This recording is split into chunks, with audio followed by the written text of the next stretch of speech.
এটা আল্লাহ কেন সৃষ্টি করলো তা সম্বন্ধে বুঝতে হবে।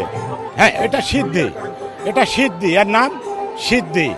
এটা গাঁজা একটা মানুষে বলে, গাঁজা একটা গালি মতন, এটা গাঁজা না। এক এক দেশে এক এক নাম।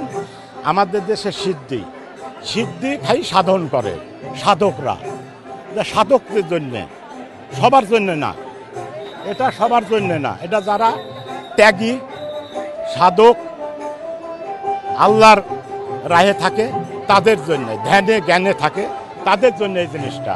সবার খাওয়া এক জিনিস, খাই ভাব আসে এক জিনিস, আর না খাই ভাব আসে এক জিনিস।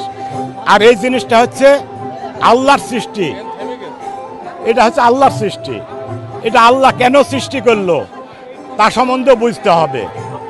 আল্লাহ এই 18,000 মুখলাতে যাহা কিছু সৃষ্টি করিয়াছেন, সমস্ত কিছু মানুষের যাহা কিছু সৃষ্টি করেছে, ফল মূল আবাদ পানি ধান গম যাহা কিছু সৃষ্টি করেছে মানুষের কল্যাণের জন্য। তো আল্লাহর সৃষ্টি। এখন কে খাবে কে খাবে না, ইয়ার কারণ কি, ইয়ার কাজটা কি, ইয়ার বিশ্লেষণটা কি, ইয়ার কাজ দুনিয়ায় সৃষ্টি হয়েছে, তাহলে ইয়ার কাজ কি সেইটিও বার করতে হবে। যে গম রুটি খায়, চাল ভাত খায়, ফলটা বিভিন্ন আছে, কিন্তু এটা আল্লাহ কেন সৃষ্টি করলো আর কেনই বা এতে নিষাদ দিল, ভাব দিল, এটা মানুষের তো কিছু করার নাই বাবা, আমারও কিছু করার নাই, আমি তো সৃষ্টি করিনি। যেমন অনেক নেশা আছে, মাদক, সিগারেটে অনেক ক্ষতি, ধূমপান জাতীয় ক্ষতি, এইসব গেল হচ্ছে মাদক। এরা মানুষে কেমিক্যাল করি ব্রেন খাটি এগুলা তৈরি করেছে, মানুষের এগুলা ক্ষতিকর, এগুলা খাইলে মানুষের ব্রেন নষ্ট হয়ে যাবে। এগুলা হচ্ছে মারাত্মক জিনিস, এগুলা হচ্ছে মাদক, এগুলা নিষিদ্ধ, কড়াকড়িভাবে নিষিদ্ধ করতে হবে, বুঝছেন না?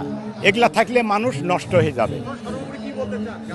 গাঁজা সম্বন্ধে, সিদ্ধি সম্বন্ধে আমি কাউ খাইতেও বলতে পারবো না, এটা নিজ নিজ ব্যাপার।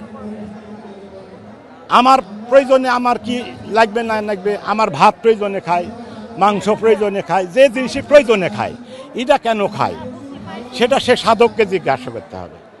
সাধকই জানে, সিদ্ধি সাধক, সিদ্ধি না খাই সাধনা করে, তারা আল্লাহর রাহে থাকে, তারা বলে না দাইমি নামাজ, পড়রে দাইমি নামাজ, এদিন হলো আখেরে।